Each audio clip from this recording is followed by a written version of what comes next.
Hey guys, Anthony here. May 23rd, Sunday, 2021.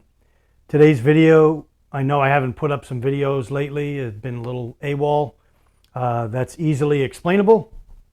My wife's been going through some medical testing. As you know, she has a second brain tumor, so we've been monitoring it, or they have been monitoring it. And every 6 months, 3 to 6 months, she has to get some tests done. The next one coming up is June 1st, which is coming up fast. It's an MRI. And so, we just covered your prayers for that. She's been having some, as you know, if you've watched my videos, some issues with her vision in her left eye. So she went for some vision tests this week or last week. And so that's pending. She has to get some minor surgery on her eyes to relieve some pressure on her eyes. And so that's coming up as well. So there's lots going on medically, why I haven't been posting. And then I've been monitoring what's going on, around the country, around the world. And some of the things that I see, or many of the things that I see, are frankly enough to make you go crazy.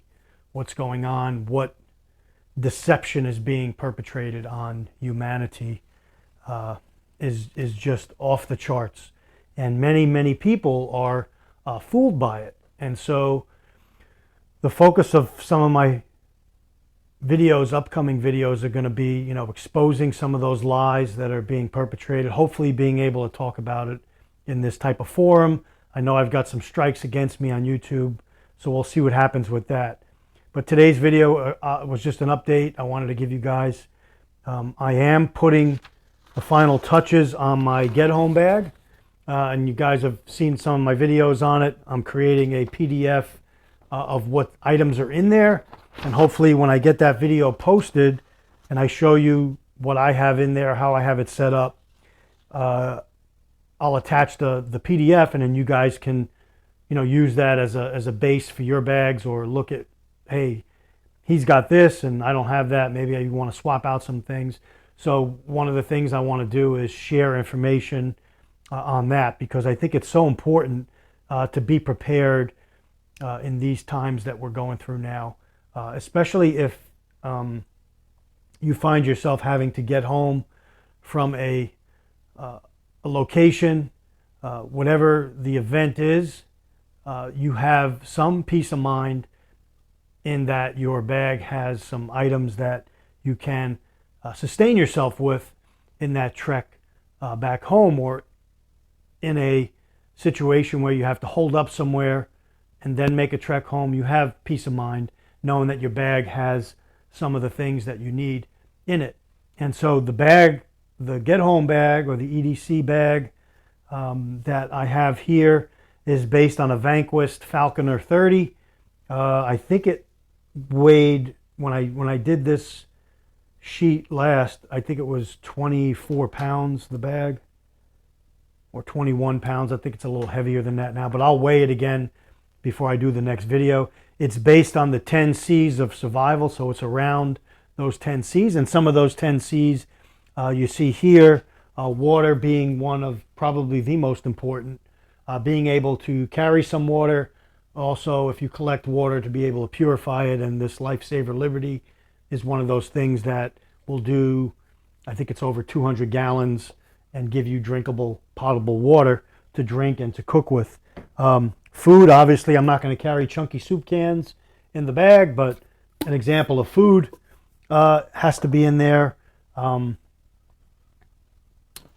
This, obviously, some people might, but this is a Snug Pack Shelter G2. This is the big one. I think it's a 10 by 10. This is a whole kit. Comes with the stakes, some cordage.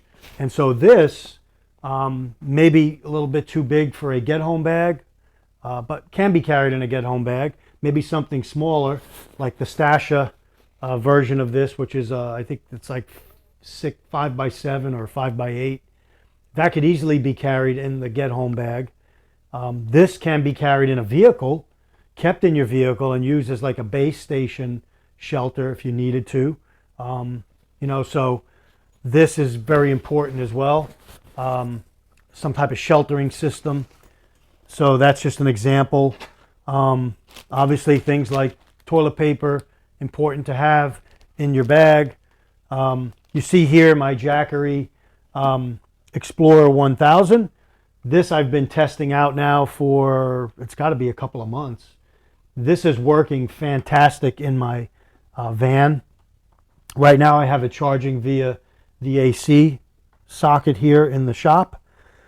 But I can charge it with the Bluetti foldable solar panels that I have in the van via the sun. I could charge it while I'm driving in the van via the 12-volt adapter that goes with it. I could charge it via regular AC like I'm doing now. It was at 54% this morning when I went out to the van. So this battery, this power station, primarily I use it for running my van refrigerator. So it's been keeping my van refrigerator going now for a couple of months since I had it. And what I do is I alternate this during the day when the sun comes up. If it's a sunny day, I'll take the Jackery off the refrigerator. I'll put the refrigerator on my van solar panel, which is a 100-watt Renogy panel on the roof of the van, and a 125 amp hour deep cycle battery in the van with 12-volt connection. And that'll keep my refrigerator going through the daylight hours when it's sunny. And then in the evening when I come home from work, I disconnect from the van system. I connect the refrigerator to the 12-volt on the Jackery. And most of the time the Jackery is at either 80% or higher, or I fully charge it like I'm doing now. And that runs it, you know, through the night. It'll run it for several days if I need to. And I've kept it on there for up to 4 days running the refrigerator, and it's done a great job. And so that's given me the ability to keep items in the van cold, to keep my refrigerator going in there. I have food in there. I have water in the van. The van is loaded with gear, much like, you know, my EDC bag is, my everyday carry, my get home bag. But the van is more like a base station / battleship. It's got sleeping quarters. It's got cooking utensils. It's got more water than I can carry. It's got food. It's got, you know, it's my shelter. It can get me from point A to point B. I always keep the tank full, especially now with the shortages that we're experiencing here in North and South Carolina with getting gas. Important to keep your tank full. So my van is my gigantic bug out bag, if you will. It's my battleship. It's got gear on it that it'll take several videos to go over what's in there.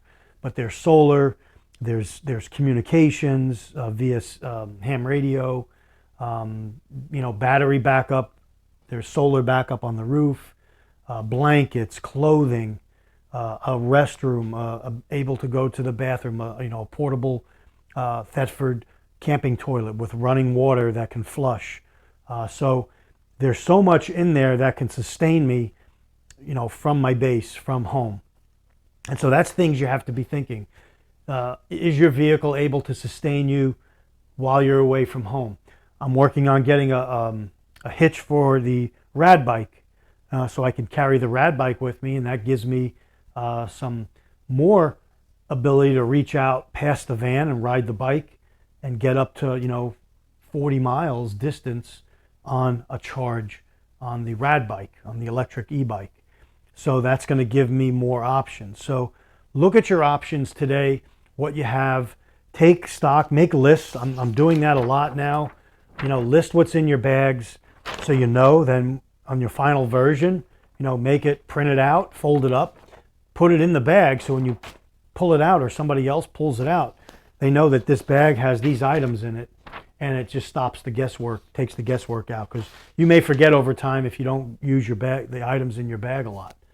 So that's a thing I'm doing. Another thing I'm doing, and what I'm advising you to do, is take stock of your home pantry, food storage, water storage. I spent this part of this weekend inventorying what I have, and I'm writing down what I have, the broken into groups like you know, meats, number 10 cans, of foods, soups, sugar, salt, wheat. Break down all the food, all the groups that you have stored. Now go through and count or measure how many you have. And then another spreadsheet I'm going to be sharing with you is that actual food calculator where not only tells you how much food you have, but tells you what types of food you have. And then it also has a column that says what you have in stock, so what you have on your shelf. And then you can set the parameters on where you want to be. So let's say you've got, 3 adults in your house, and you have 100 cans of tuna fish, but your goal is 300 cans of tuna fish to sustain the 3 adults for say 90 days. Gives person a can a day of meat to go along with other stuff. So in the right column, it'll tell you have 100 in stock, but you want 300, so you need to get 200. So it gives you a gauge or a barometer to be able to, when you go out food shopping, to know that, hey, maybe I need to pick up 10 cans when I go out. It just gives you an idea of how much you need to hit your goal of what you need for who's in your household. If you got kids, obviously you could adjust it. It gives you the ability to adjust it and set the parameters. So I think that's really, really important, because a lot of people say, well, I've got a lot of food in my house. Well, what is a lot of food? How much do you have? How many adults and children are in your house? And then when you look at this type of sheet, you could find out that, hey, I'm pretty well stocked for 90 days, or my 1 year goal, I'm this far short. So it gives you an idea of what you have, and that's important. Now that you see, food prices spiking, prices everywhere are spiking. We're going to hit hyperinflation, and we're going to get there fast. You're seeing prices go up, drastically. Huge percentage increase in prices because supply chains are breaking down. Makers of the foods are putting less in the package. They're repackaging stuff. They're getting very creative on what they're doing. So be mindful of that. And so you have to put on that extra effort to do that. And these types of things help you reach your goals, because they give you an inventory of what you have now, where you are, where you're at. And that's with anything. With your prepping, storage of other than food type storage, with anything. How much fire making do you have? How many shelters? How many extra bags do you have? Do you have a set goal for pet supplies if you have pets? Fuel, maps, lighting, batteries, things like lanterns. What do you have in stock? And I'm going to take that list and modify it for everything revolving around what I prep for, and put the amounts in there, what I have on the shelf, and then see, based on my scenario, what I think, if a grid goes down, how long can I sustain myself from base, from my van, from my bicycle, from my backpack. And so know and be prepared for unforeseen circumstances in different types of scenarios in different locations. So that's my video today. That's what I wanted to talk about briefly, just give you an update on what was going on. I have more videos to come. I've also written a devotional that I'm going to do, hopefully film it today, Sunday. But if I don't get a chance to film it and upload it, probably by midweek next week. And it's called America in the Danger Zone. And it's biblically inspired, biblically based, mostly, partially on Isaiah chapter 42. But I'm going to get into some other things on where I think the nation is, the world is spiritually. And that's going to be pretty interesting, I think. And it goes hand in hand with my prepping as well. So thanks for joining me, guys. Stay ready, stay alert, stay really tuned in to what's going on, and look behind the scenes of what you're hearing, because what you're hearing is deception, and it's a lie. And so don't be fooled, and don't be lulled into this, we're getting back to normal, and it's almost there, because it's not. It's the farthest thing from normal you can imagine. Stay ready, stay well. God bless. Anthony, signing off.